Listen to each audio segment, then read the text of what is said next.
Olá, amigos queridos! Sejam bem-vindos novamente ao Conhecendo o Espiritismo. Estamos aqui hoje para dar continuidade ao estudo da obra Transição Planetária.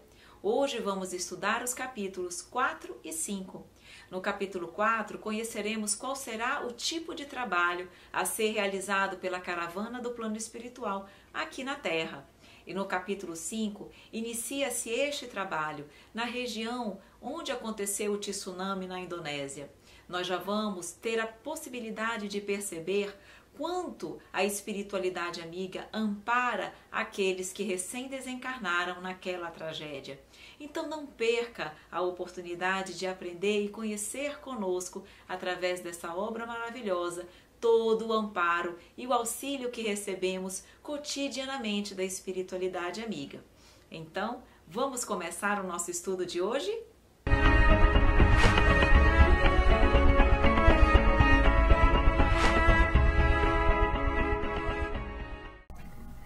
Dando então continuidade ao nosso estudo da obra Transição Planetária, vamos hoje abordar os capítulos 4 e 5.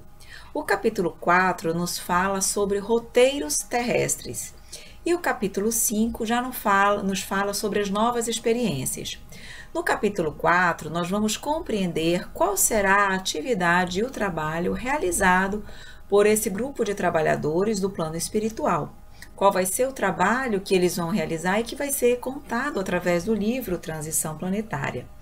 E no capítulo sobre novas experiências, nós já teremos acesso realmente ao início dos trabalhos realizados por essa equipe. Então vamos dar início ao nosso estudo. O que nos fala dentro do capítulo 4 sobre roteiros terrestres? Nos diz o autor que eles reflexionam em torno da mensagem ouvida e se alegra de viver os momentos tão significativos em torno da construção da nova era. Relembra as predições do Evangelho e do Apocalipse.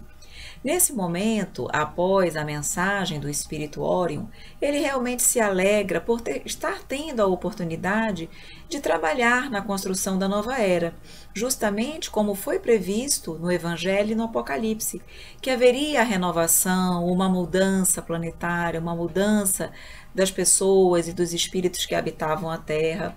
Então ele vem realmente falando da alegria que ele sente em estar tendo a oportunidade de trabalhar nesse momento de transição e de renovação do nosso planeta. Aí ele aborda os sucessivos acontecimentos que estarrecem a sociedade.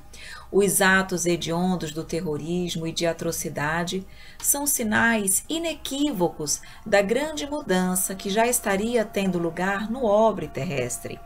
Ele nos mostra e nos fala que esses atos são justamente indicativos daquilo que foi previsto no Apocalipse e também nas predições do Evangelho, quando se previu que haveria, de qualquer forma, tristeza, dor, sofrimento. Só que ele vem realmente nos mostrar que isso era necessário para o processo de transformação planetária, mas não haveria destruição do planeta, destruição do mundo, como muitas pessoas chegaram a pensar.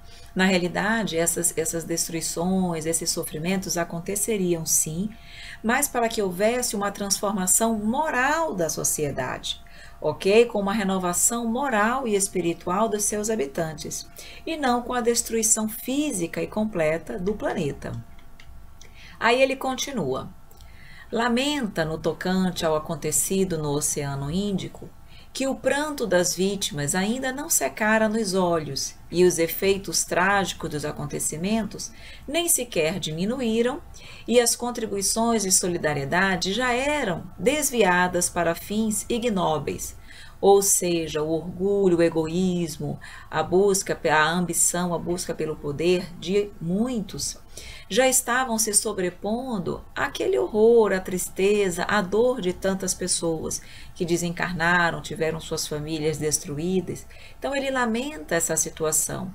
E isso é uma demonstração do quão ainda existem pessoas e espíritos na Terra distanciados do bem, onde mesmo após uma tragédia como essa, já estavam pensando nos seus próprios interesses.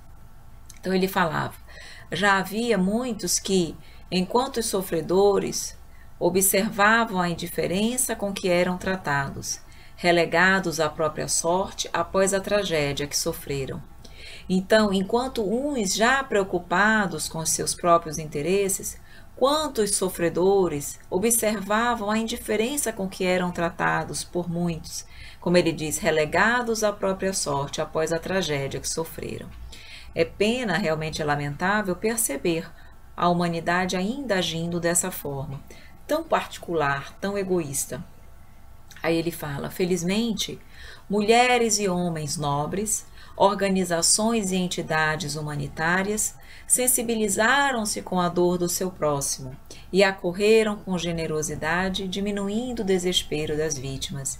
Então aqui ele ressalva que, felizmente, já há pessoas na Terra voltadas para o bem, que conseguem olhar o próximo, que conseguem se penalizar da dor do próximo e realmente já procuram ajudar, já procuram amenizar esse sofrimento. Como ele diz, diminuindo aí o desespero das vítimas. Então, se por um lado ele observa que aí já há pessoas preocupadas apenas com seus próprios interesses e como sair bem daquela situação, ou digamos de forma financeira, de alguma forma ganhar com a tragédia, já há outros corações realmente piedosos e preocupados com o próximo. Aí, continuando. O espetáculo espiritual nas regiões atingidas era muito grave. Aqui ele vai nos falar qual é o aspecto espiritual daquela região.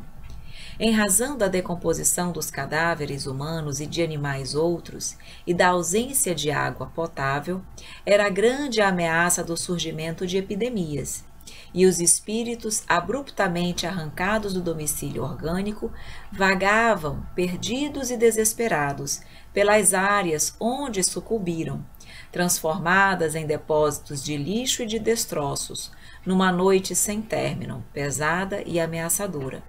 Vejam, aqui é muito importante a gente ressaltar que muitos espíritos que foram arrebatados, que tiveram seu desencarne nesse momento, se viam vagando, perdidos e desesperados naquela área, sem sequer saber o que havia acontecido com eles.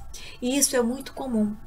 Pessoas e espíritos que não têm conhecimento sobre a vida espiritual despertam no plano espiritual, não sabem muitas vezes que estão desencarnados, porque pensam, veem seu corpo, não têm noção do que aconteceu, que eles estão ali naquele momento com o seu corpo espiritual, e eles ficam em completo desespero, perdidos, sem saber exatamente o que aconteceu.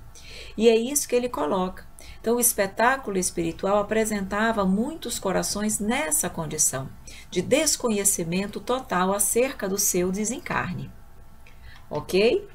Aqui a gente mostra algumas figuras que podem dar uma ideia do sofrimento pelo qual passam esses espíritos que são arrebatados da vida orgânica numa condição como essa, de um tsunami, de realmente um fenômeno natural, de uma forma tão abrupta e que, na realidade, quando eles despertam, eles não têm conhecimento da sua situação a nível espiritual. Olha o que ele nos coloca. Os gritos de desespero, os apelos de socorro e os fenômenos de imantação com outros desencarnados infelizes constituíam a geografia extrafísica dos dolorosos acontecimentos. O que é isso? Quando ele fala aqui, imantação com outros desencarnados infelizes.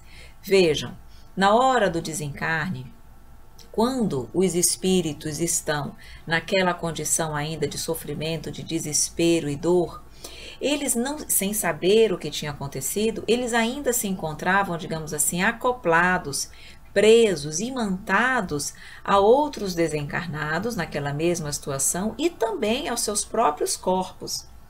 Então, eles não conseguiam, muitas vezes, por conta desse desespero, dessa condição, e porque foi um desencarne repentino, os laços do corpo espiritual ainda se encontravam muito próximos ao corpo físico. Então, esse desligamento ainda não havia se completado. Por isso que eles se viam presos, imantados, não apenas a outros desencarnados, como também a seus corpos físicos. Ele diz aqui, então eles refletiam como seria possível contribuir para atenuar tanto desespero e cooperar pelo restabelecimento da ordem? Então, antes de eles realmente descerem à região do desastre para que eles pudessem ajudar, estava sendo justamente o quê? Planejado de que forma eles poderiam melhor ajudar, como eles deveriam agir para amenizar o sofrimento desses corações que se encontravam no plano terreno, os desencarnados ainda presos a seus corpos, imantados aos desencarnados e aos corpos. Então, eles estavam reunindo, pensando exatamente como isso se daria. Então, iriam se reunir com os organizadores da jornada, a região conflagrada, para a ciência dos serviços de emergência serem realizados. Então, é o que ele está dizendo aí, iriam justamente se reunir para saber como seriam os serviços de emergência a serem realizados no planeta, ok? Então, isso foi, na realidade, no período noturno. Ele destaca que, ao amanhecer, ele observa o céu azul turquesa, nimbado de suave claridade que iluminava a comunidade, que era a comunidade Redenção. Então vejam, ele nos coloca em relação à beleza do sol, à cor da natureza, ele faz justamente o destaque aqui nesse outro ponto. Vamos ler. Embora se encontrem sobre a mesma ação das leis que vigem na manutenção do orbe terrestre, a luz do sol que os alcança, porque não encontra obstáculos materiais para produzir o aquecimento contínuo, tem sempre a mesma temperatura, também resultado de camadas especiais de energia emanada dos fótons que envolvem o seu campo vibratório. O que ele quer dizer com essa observação? Que lá a temperatura ambiente ela é sempre agradável, ela é sempre a mesma, ela é sempre equilibrada. Embora seja o mesmo sol que aquece a Terra, eles lá, como eles estão, primeiro, num plano diferenciado, e como ele diz, e porque lá não há os mesmos obstáculos materiais que o planeta Terra encontra, a temperatura é uma temperatura sempre o quê? Serena, sempre boa, sempre agradável. Então, isso aqui é interessante, por quê? Porque essas colônias que já estão nessa condição, elas não apresentam as mudanças de temperatura e de clima que nós observamos aqui na Terra. Esses extremos de sol, esses extremos de frio. Lá a temperatura é sempre amena e equilibrada. Então, é importante a gente ressaltar isso, porque muitas vezes a gente não tem ideia de que lá há esse equilíbrio. Claro que difere das regiões umbralinas, porque as regiões umbralinas, justamente por estarem mais próximas à Terra e elas refletirem a condição ambiental daqueles que lá estão, são ambientes tenebrosos, ambientes escuros, ambientes frios, onde a natureza é seca, sem vida. Por quê? Porque na realidade aquela natureza ela reflete a condição mental dos seus habitantes. Se as pessoas que estão ali são espíritos culposos, sofredores, enfim, que têm inúmeros erros aí na conta do seu processo evolutivo, a atmosfera psíquica e fluídica do ambiente só pode ser também negativa, diferentemente da colônia, onde ela também vai refletir a beleza, a serenidade, o equilíbrio e a psicosfera mental de seus habitantes. Por isso que a colônia também já é uma colônia bonita, bela, porque os espíritos que lá habitam também já se encontram numa condição melhor. E aí ele nos fala que na hora aprazada para a reunião onde eles iriam ter ciência dos acontecimentos, ele segue para o jardim que circunda o templo ecumênico, onde todos os religiosos das mais diferentes convicções podem reunir-se para vivenciar as suas doutrinas. E aqui eu fiz questão de destacar em vermelho, por quê? Porque aqui ele vem nos mostrar que ali várias pessoas de várias religiões se reúnem para vivenciar as suas doutrinas, para socializar, para estarem juntos, não havendo essa diferenciação que há ainda no planeta Terra, onde muitas vezes uma determinada religião não sabe conviver com a outra, mas critica ou apenas identifica como certa a sua. E aqui ele vem nos mostrando que estão todos juntos, todas as religiões se unem em prol de um objetivo maior, que é o amor à humanidade, que é o trabalho de levar à luz o amor, a evolução, o progresso à humanidade. E aí o autor nos fala que ele conhece o irmão Charles White, de origem inglesa, que exercera a medicina convencional e vivera o maior período da sua existência anterior na região da Polinésia. Então ele vem nos falar, por conta disso, que o trabalho dele, que ele resolveu trabalhar amparando e ajudando, digamos assim, os sofredores dessa região, porque ele, quando vivera na Terra, que ele teve acesso a essa região, ele conta no livro que eles foram para essa região com o intuito, digamos assim, de moralizar, de educar, de levar conhecimento, educação e religiosidade àquele povo da Polinésia, porque ele era de origem inglesa. E quando eles lá chegaram, ele diz quão surpreso ele não ficou, quando ele percebeu que aquele povo, que aparentemente para eles era um povo indígena, um povo sem conhecimento, sem intelectualidade, sem religiosidade, o quanto aquele povo o ensinou na sua consideração e respeito à natureza, a um Deus maior. E ele aprendeu e começou a respeitar as origens, os princípios e a religião daquele povo que ele encontrou da Polinésia. Então, por conta disso, por conta de todo o aprendizado que ele teve naquela região, agora já desencarnado no plano espiritual e por conta do acontecido na região da Polinésia, ele se colocou à disposição para ajudar aquele povo em nome da gratidão. Então, olha que bonito a postura do irmão Charles, tá? Então ele vem justamente nos contar sobre isso. Aí ele fala, informa que se encontra na colônia realizando um estágio para o qual trouxe diversos amigos que vestiram a indumentária de diferentes nacionalidades a fim de treinarem técnicas de socorro especial com os guias da colônia e poderem aplicá-las na sua área de atendimento. Então vejam aqui que eles estão em estágio e ele trouxe diversos amigos que vestiram indumentária de diferentes nacionalidades, mais uma vez mostrando aí a fraternidade entre os povos. Isso, mais uma vez, nos serve de exemplo, porque é isso que nós devemos procurar aplicar aqui no plano terreno, fraternidade entre os povos, e não aquela competição de um povo achar-se melhor que o outro. Aí ele fala, o autor conhece outros membros da caravana de trabalho. Nós vamos ver aí, vamos ver quem são as pessoas que vão trabalhar nessa atividade que o livro vai nos contar. Então, o Dr. Charles inicia o esclarecimento sobre o empreendimento a ser desenvolvido. Aqui eu até coloco essa figura que mostra aí várias religiões, pessoas de várias religiões unidas, porque é isso que nós vamos ver aqui. Nós vamos ver que os componentes dessa equipe são pessoas que exerciam religiões ou que tinham religiões diversas aqui na Terra, mostrando que eles juntos, estão todos juntos, em nome do amor, trabalhando pelo bem da humanidade. Mais uma vez mostrando que as religiões elas devem estar irmanadas, juntas e não competindo umas com as outras. Quanto à divisão do trabalho, ele vai nos mostrar que ele vai ser dividido em duas fases. A primeira terá lugar na região do tsunami.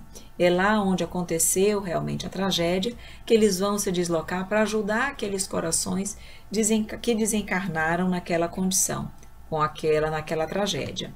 E a segunda vai se dar na psicosfera do Brasil, preparando as mentes e os sentimentos para as reencarnações especiais.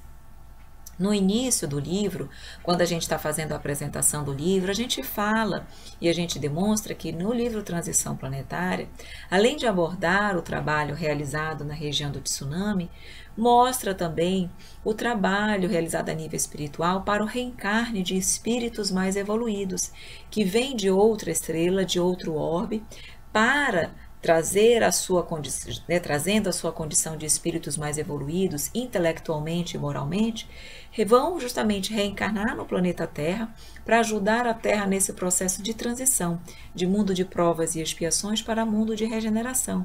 Então é nessa segunda parte do livro que vai se dar justamente esse trabalho, todo esse desenvolvimento que a espiritualidade a amiga superior faz para auxiliar no processo de reencarne desses corações voluntários, ok? Aí ele fala que a curiosidade era grande, considerando a magnitude do labor desenhado, especialmente em razão da convivência que teriam com espíritos de culturas diferentes e hábitos com os quais não se encontrava familiarizado. Então a curiosidade dele era natural, porque ele devia imaginar como pessoas de várias religiões e de várias culturas vão conseguir juntas trabalhar. Então realmente era uma dificuldade que a gente observa aqui na Terra e que ele também, digamos assim, se mostrava curioso para saber como se daria o desenvolvimento do trabalho. Então, os trabalhadores que são apresentados pelo Dr. Charles são um sacerdote católico de nome Marcos, um muçulmano chamado Abdul Severin, um judeu, que era o Oscar, que nós já tivemos oportunidade de conhecer nos capítulos anteriores, um espírita, que é justamente o autor, Manuel Filomeno de Miranda, além do médico Dr. Charles. Então, esses são os trabalhadores que iriam trabalhar, e a gente observa aí que cada um deles de uma cultura e uma religião diferente, todos unidos pelo mesmo sentimento, pelo amor, que é a essência divina. E é isso que deve, é esse sentimento, é essa essência divina que deve comandar todos os corações. E aí ele continua. O padre Marcos, que conhecia a região a ser visitada, esclareceu que o insólido e trágico choque das placas tectônicas, gerador das imensas ondas destrutivas, era aguardado e que providências espirituais haviam sido tomadas, inclusive construindo-se um posto de socorro espiritual na região, que sofreu mais danos decorrentes do epicentro da catástrofe. Aqui eu destaco o que? Primeiro, o evento, digamos assim, a catástrofe, ela era aguardada e ela era, digamos assim, prevista, porque nada acontece sem o conhecimento da espiritualidade. E ela, se ela era necessária, a espiritualidade tinha um conhecimento prévio e já adotou todas as providências a nível espirituais necessárias para amenizar e dar o amparo às vítimas daquele evento. Então, o fato de se construir postos de socorro já é justamente com que objetivo? Para que assim que acontecesse a tragédia, a nível espiritual, esses corações já seriam imediatamente amparados e auxiliados pela espiritualidade, mostrando que o amor de Deus é tão grande que Ele tudo faz para amenizar o sofrimento e a dor de seus filhos queridos. Então, não pensem que isso passa pelo desconhecimento de Deus e da espiritualidade. Não. Nós já vimos também anteriormente que a lei da destruição ela é importante, que ela auxilia a humanidade a progredir mais rapidamente, desenvolvendo a fraternidade e o amor entre os povos, que deixam de olhar apenas para seus próprios interesses e olham para o próximo, para aquele povo também sofrido nesses eventos. Então a lei de destruição ela faz com que a humanidade progrida em poucos anos, o que demoraria séculos. Então, é claro que isso aí era algo, digamos assim, de conhecimento prévio da espiritualidade. Então, eles já se organizaram para ajudar. Então, ele diz, engenheiros e arquitetos desencarnados movimentaram-se com rapidez e edificaram uma comunidade de emergência que albergaria a caravana e os socorridos no trabalho. Então, assim como há engenheiros e arquitetos no plano espiritual, no plano material, há engenheiros e arquitetos no plano espiritual, dedicados justamente à construção dessas moradias, dessas comunidades, dessas colônias espirituais, desses postos de socorro. Eles são especialmente designados para trabalhar e para construir esses ambientes, que servirão, no caso, como ele colocou aqui, serviria de amparo tanto à caravana quanto aos socorridos durante o trabalho. Aí ele continua, informou que os ocidentais em férias, que se fizeram vítimas, mantinham profunda ligação emocional com aquele povo e foram atraídos por forças magnéticas para resgatar, na ocasião, velhos compromissos que lhes pesavam na economia moral.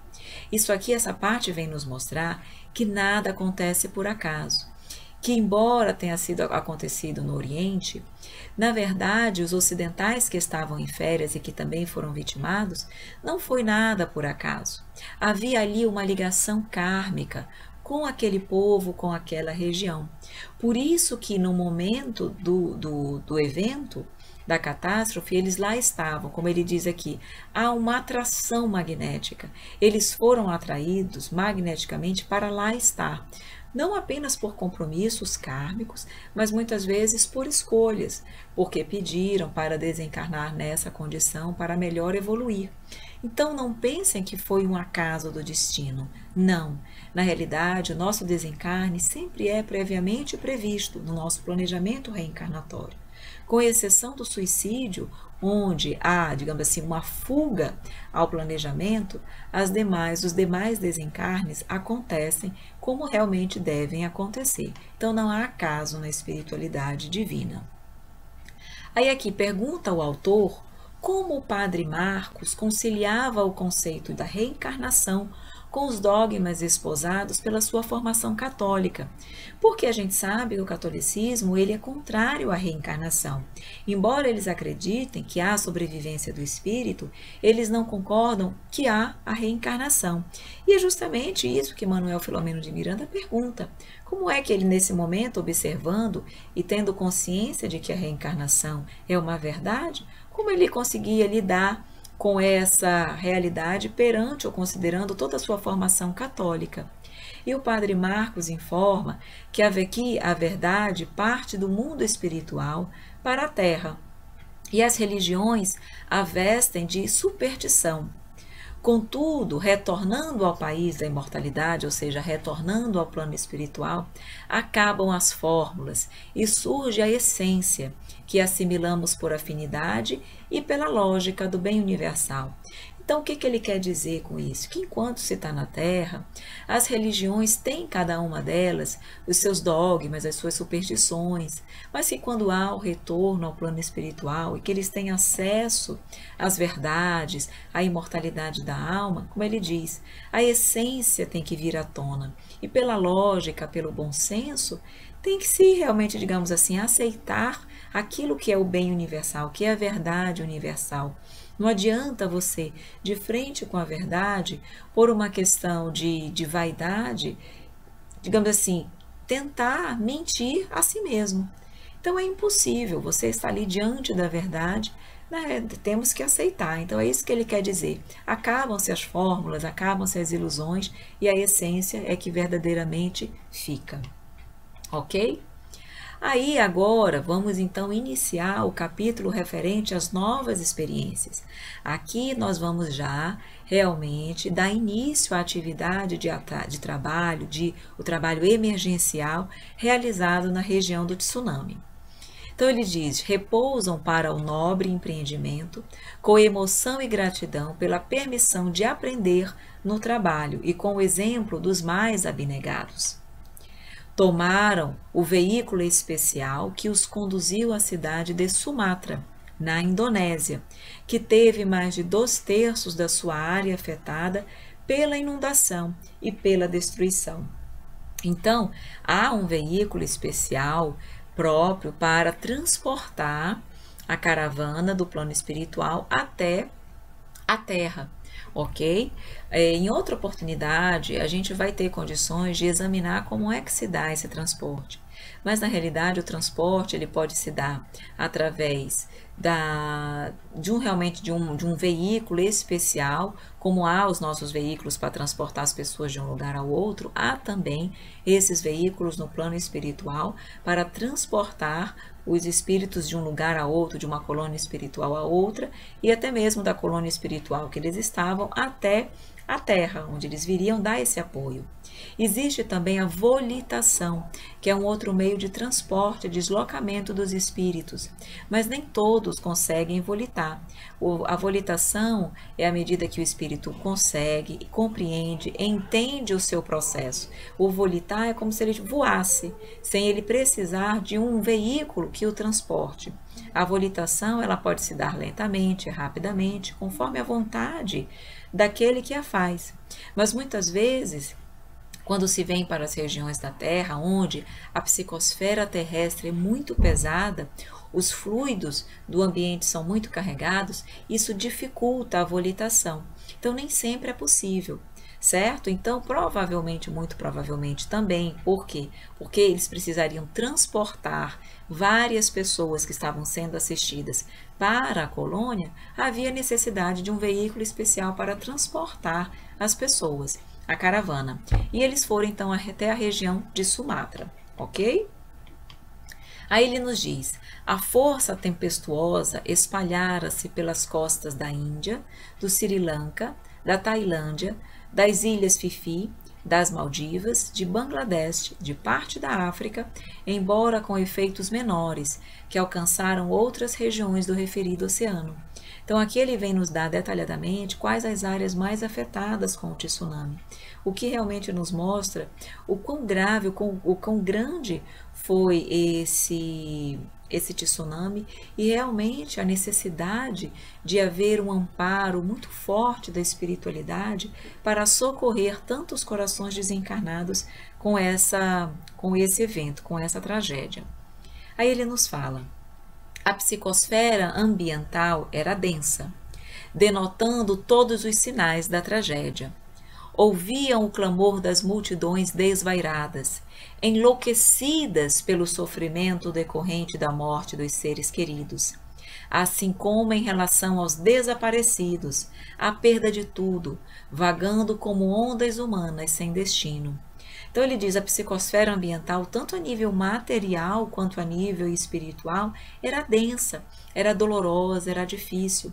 Porque, como ele diz aqui, tanto a nível material, observavam-se multidões desvairadas, enlouquecidas pelo sofrimento, pela perda, a morte dos seres queridos, e outros desaparecidos, naquela tragédia, naquela perda, naquele sofrimento. Imaginem, então, isso a nível material. E a nível espiritual também, como nós já falamos nos slides anteriores, onde os espíritos, sem entender, vagavam, presos e imantados aos corpos, sem saber o que tinha acontecido, sem saber que estavam desencarnados, só num desespero completo. Então, realmente, é uma situação, a gente pode imaginar o quão triste essa situação se mostrava para a caravana. Ele diz: olha, os corpos em decomposição amontoavam-se em toda parte, chamando atenção às fortes ações espirituais mantidas pelos recém-desencarnados, que sequer se haviam dado conta da ocorrência grave. Não sabiam que estavam desencarnados.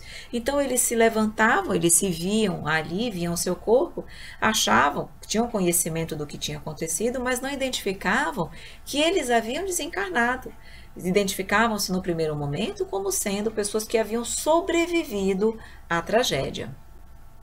Olha o que ele diz aqui: imantados aos despojos, ou seja, presos aos seus corpos, estorcegavam, ou seja, desesperados, agoniavam ali naquele desespero, porque eles não conseguiam se desligar dos seus corpos, experimentando a angústia do afogamento, as dores das pancadas produzidas pelos destroços, o desespero defluente da ignorância. De quando em quando escutavam preces e súplicas dirigidas a Alá, logo seguidas de blasfêmias e imprecações tormentosas. Vejam, gente, por que eles estorcegavam?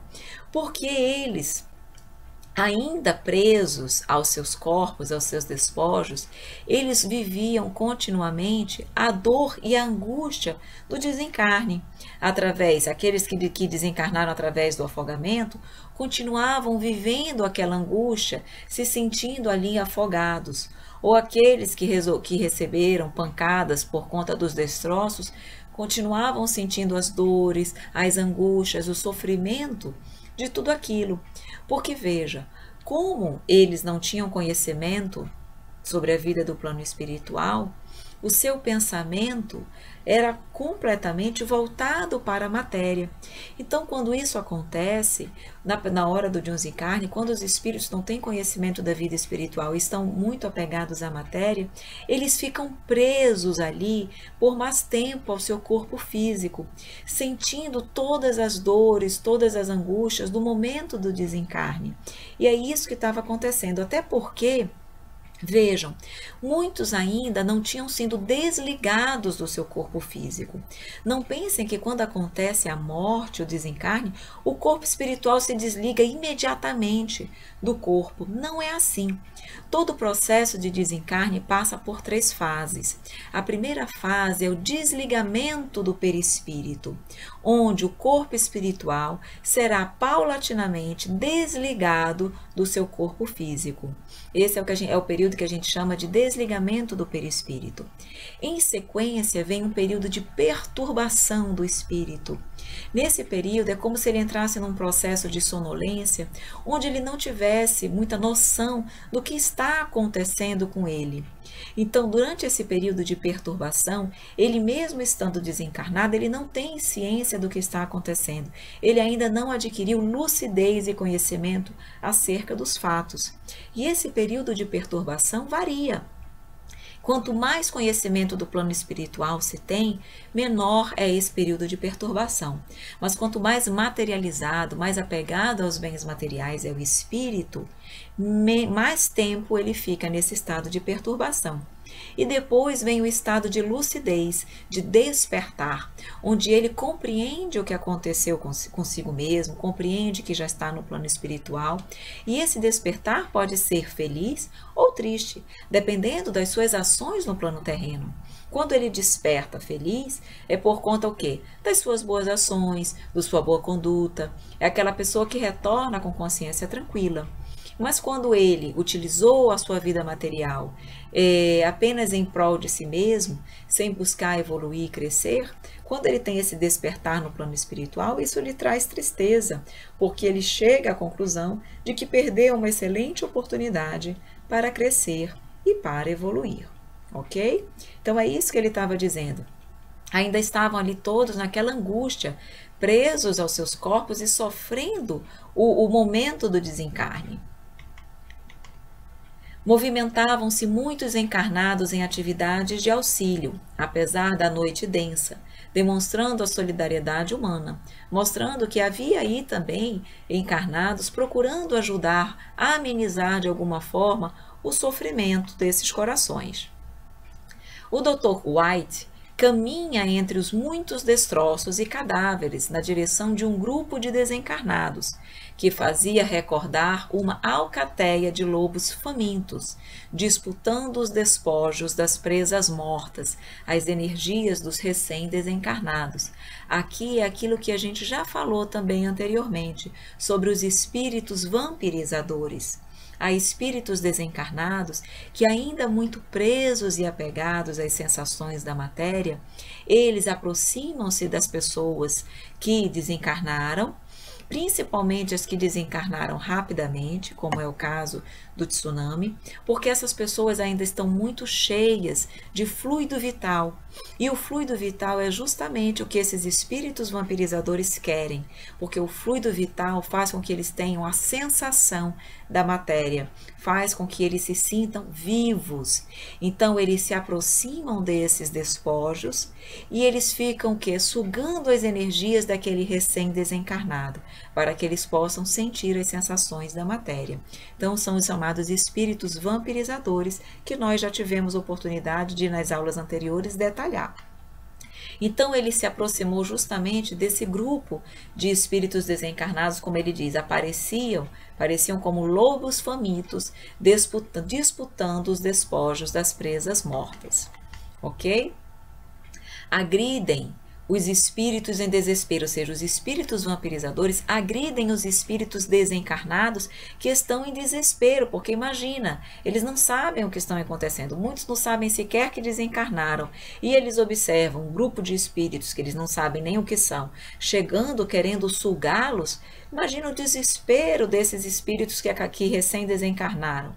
Então é isso que acontecia. Eles agrediam os espíritos em desespero, recém-desencarnados, que mais se apavoram, claro, sem entender o que estava acontecendo, e tentam absorver-lhes as energias animais de que se nutrem, iniciando o infeliz processo de vampirização.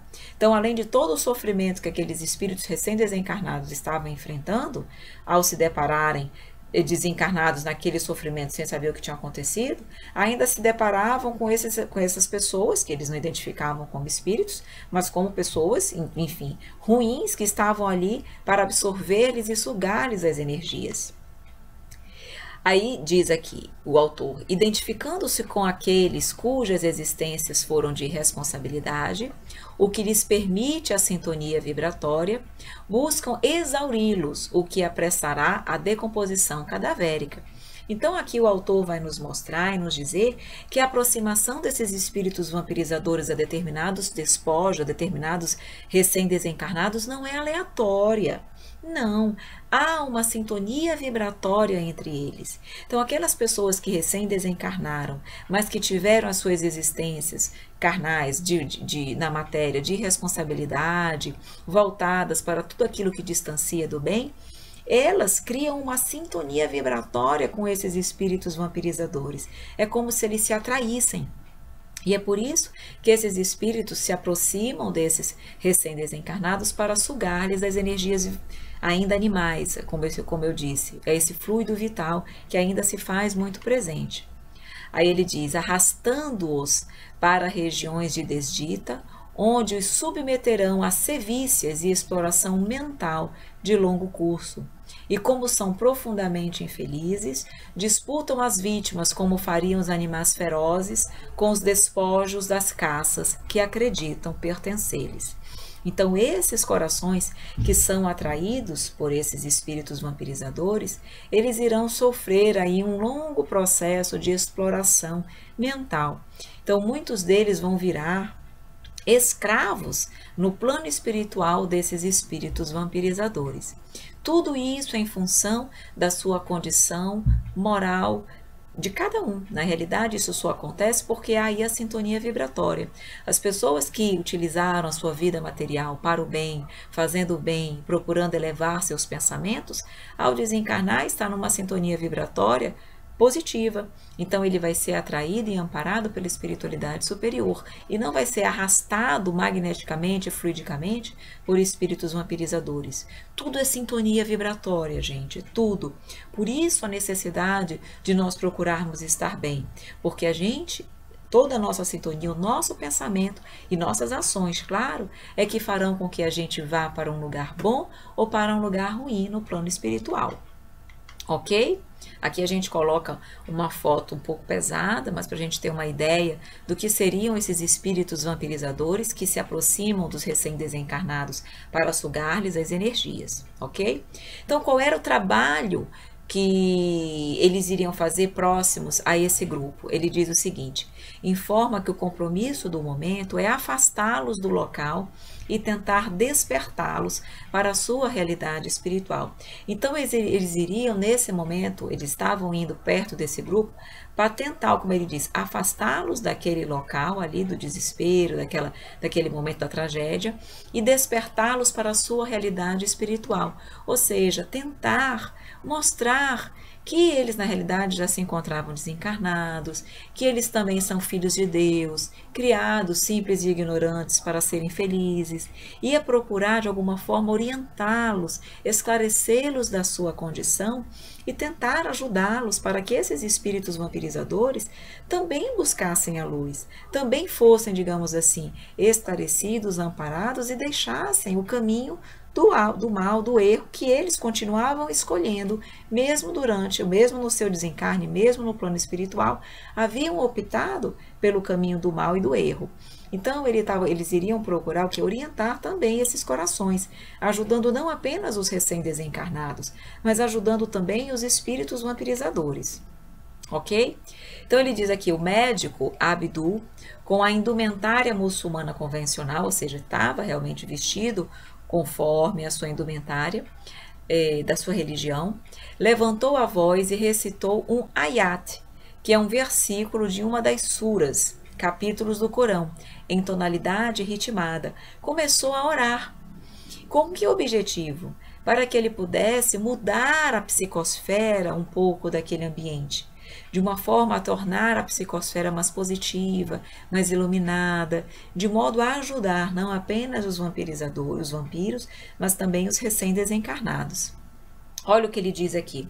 Com vibração especial e profunda, o amigo continuou emitindo o som que envolvia as palavras, e subitamente houve um silêncio aterrador, com os bandoleiros espirituais como que despertando da alucinação. Então, aqueles espíritos vampirizadores, com a vibração e com a voz do médico Abdul, eles meio que despertaram daquela alucinação que eles se encontravam.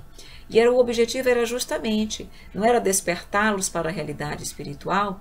Então, aquele momento foi um mecanismo de fazer com que eles despertassem para as verdades da vida espiritual, aos poucos e tentando se afastar do caminho do erro ao qual eles tinham escolhido mesmo no plano espiritual.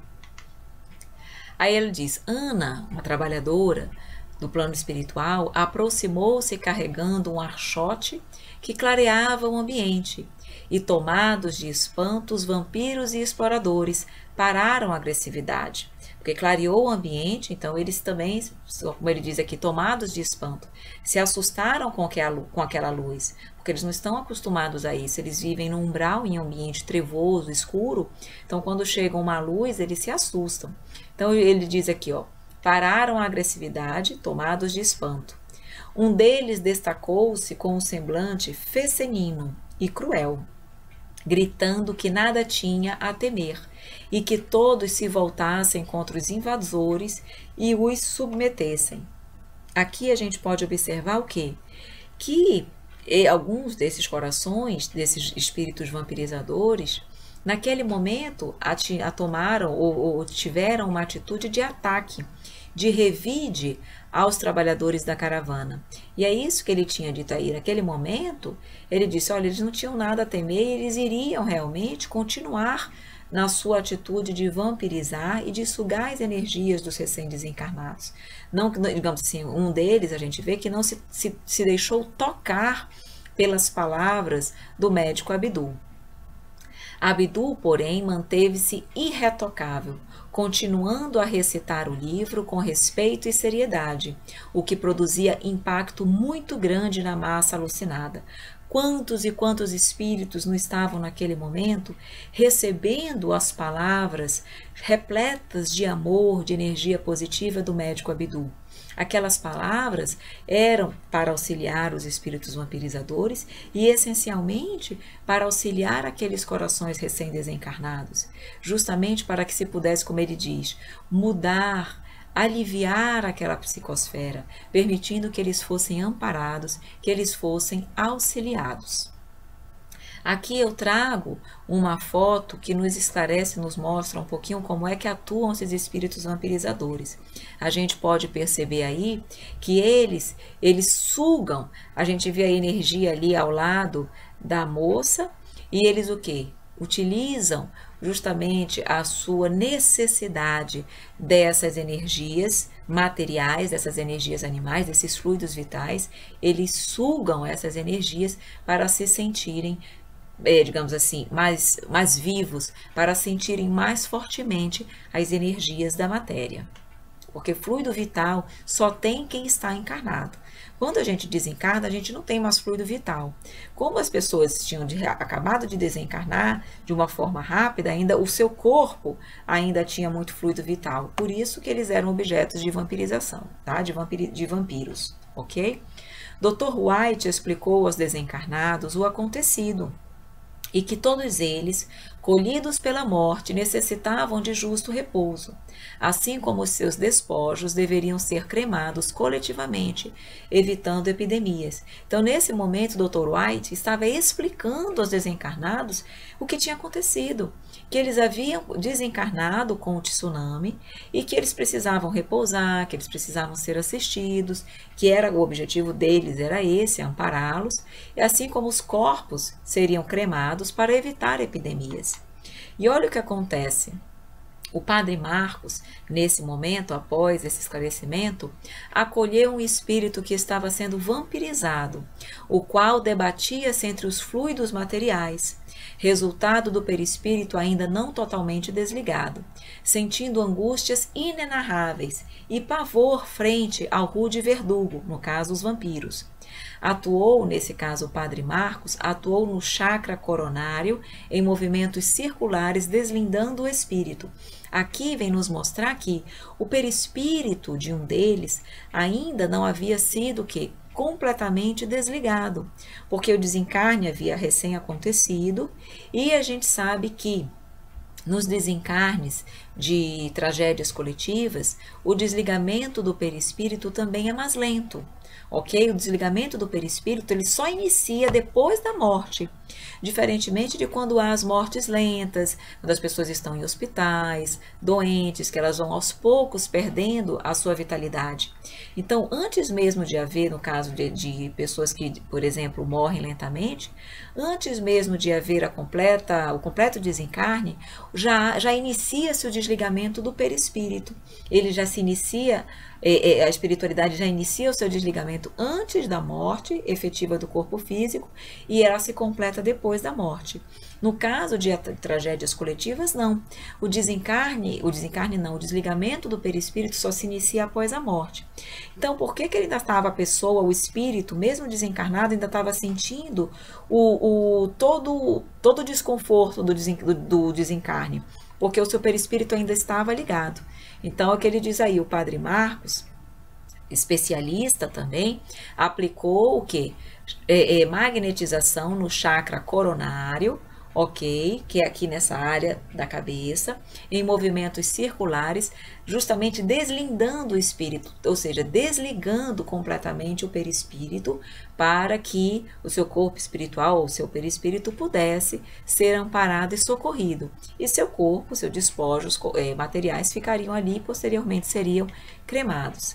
Então vejam, embora prosseguisse a agressão de alguns mais rebeldes, no caso vampiros, procuraram atender alguns sofredores em comovedora aflição, que se libertavam das mãos perversas que os exploravam, libertavam dos vampiros, trabalhando-lhes as fixações perispirituais, de modo a lhes atenuar os sofrimentos acerbos. Vocês estão vendo essa figura aqui ao lado? Onde a gente vê o corpo físico embaixo e acima o corpo espiritual ou perispírito. Vocês estão vendo 3 fiozinhos amarelos ali, é para a gente identificar como acontece o processo de desligamento do perispírito. Então, inicialmente, olha, a gente colocou ali uma marquinha vermelha para vocês entenderem. Esse é o primeiro ponto onde acontece o desligamento do perispírito, que era nessa região abdominal. Essa é a primeira área onde é por aí que se inicia o desligamento do perispírito. E aí vai havendo o quê? Quando isso acontece quando a pessoa ainda está em vida, ela já vai o quê? Perdendo os movimentos dos membros inferiores, as pernas já vão inchando, ficando arroxeadas, porque já houve o desligamento desse fio, dessa parte abdominal. Na sequência, o desligamento ocorre na região aqui da área da parte cardíaca, do coração. Esse é o segundo ponto, por onde se inicia não, né? Dá-se continuidade ao desligamento do perispírito.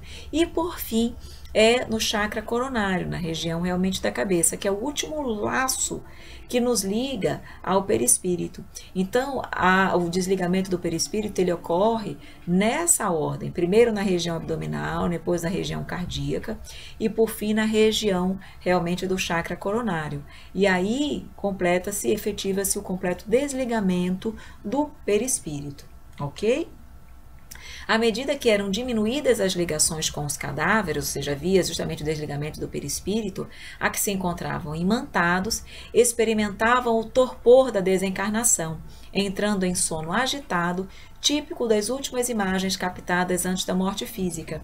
Lembram que eu falei que o processo de desencarne passa por 3 fases, o desligamento dos perispírito, aí vem a segunda fase, que é uma fase É uma fase de torpor, mas é uma fase de perturbação que acompanha um torpor, e a terceira fase é o despertar. Então é isso, eles entravam na fase, justamente na fase de perturbação, nessa fase que é um processo de sono, de torpor.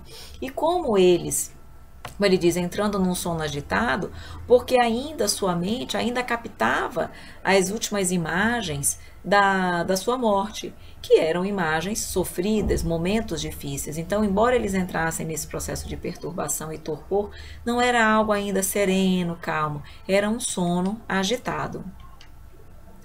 Aí aqui a gente mostra a figura da equipe, dando uma ideia da equipe de trabalhadores que ampara e auxilia esses corações no desencarne.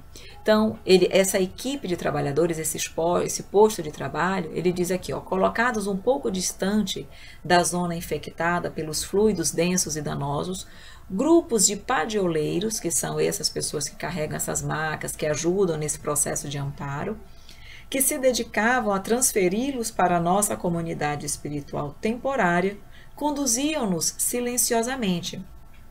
Lembram que a gente viu que foi construída uma comunidade a nível espiritual para servir de amparo emergencial tanto à caravana quanto aos socorridos? Então é isso que ele está dizendo.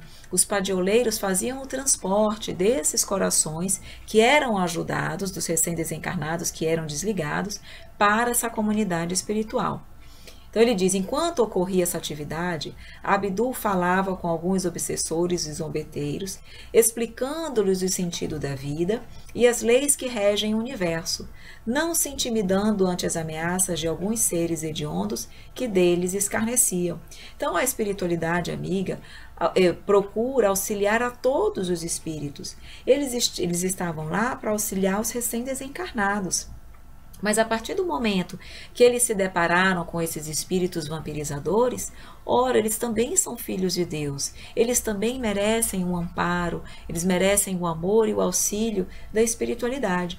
Então, Abdul buscava também orientar e esclarecer esses corações sobre as leis que regem o universo, sobre o verdadeiro sentido da vida, para que eles também mudassem de postura e procurassem o caminho da luz.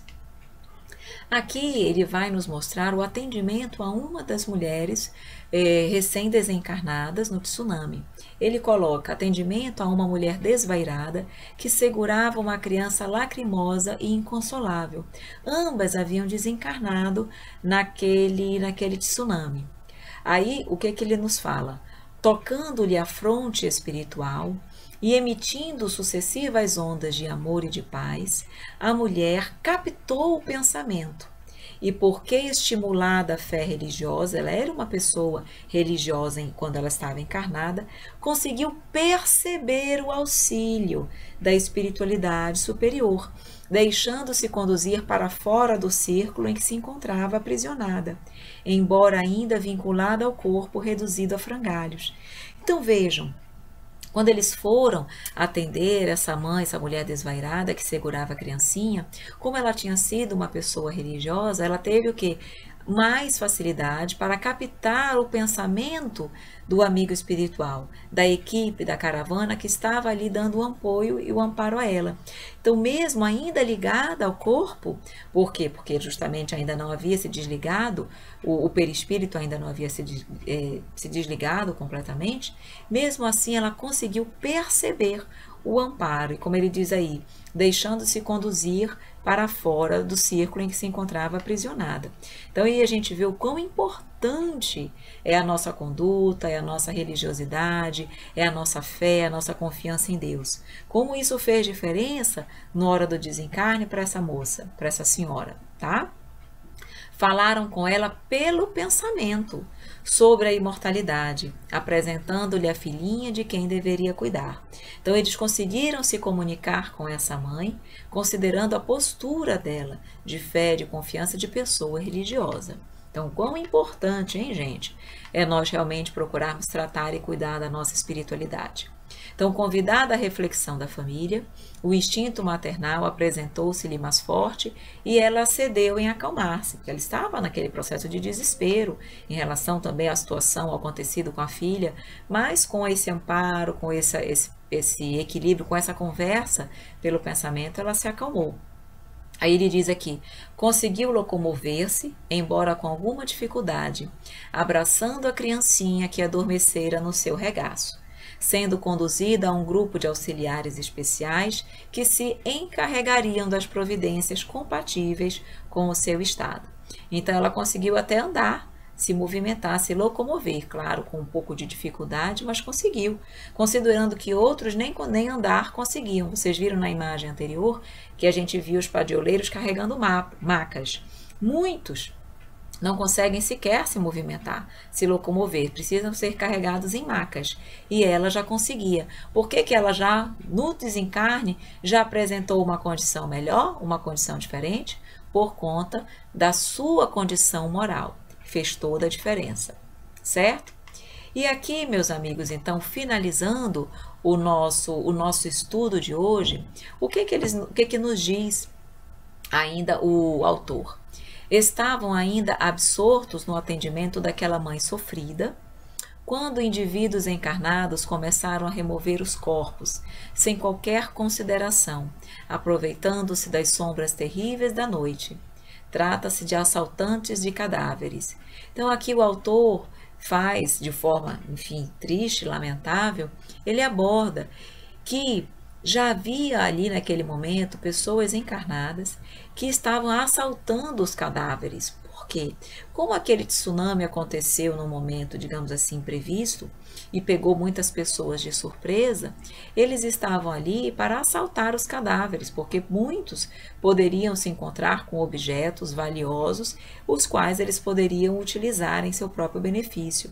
Então, mais uma vez, é triste a gente perceber que há seres humanos que, na desgraça do seu irmão, do seu próximo, procuram tirar vantagem em qualquer situação.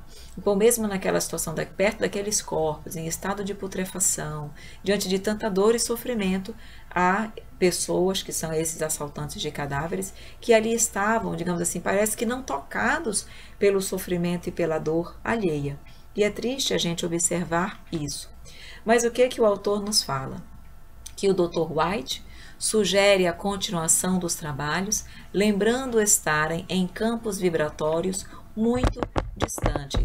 Então ele diz, olha, é triste a gente observar, é triste a gente se deparar com essas situações, mas continuemos o nosso trabalho, foi o que o Dr. White fala, continuemos o nosso trabalho, nós estamos em campos vibratórios muito distantes deles, então continuemos fazendo o nosso trabalho, ajudando os espíritos recém-desencarnados, que é o que nos cabe, para amenizar de alguma forma o sofrimento desses corações. E assim eles continuaram labutando, continuaram trabalhando, claro, dentro das suas condições, das suas limitações, mas procurando ajudar aqueles corações. Então, meus amigos, nesse slide a gente finaliza os capítulos de hoje da nossa aula, certo? Eu espero que você tenha gostado, que você tenha aproveitado. E nós vamos continuar, não esqueçam que nós vamos continuar o nosso estudo. Então, eu vou saindo aqui dos slides para que a gente possa, mais uma vez, se despedir e, com certeza, aguardar ansiosamente o próximo estudo. Então, queridos amigos, eu espero que você tenha gostado do nosso estudo de hoje. E você já sabe, daqui a 15 dias nós estaremos juntos dando continuidade ao estudo da obra Transição Planetária. Não deixe de nos acompanhar. Eu espero você. Um grande abraço e muito obrigada por sempre nos prestigiar. Até a próxima!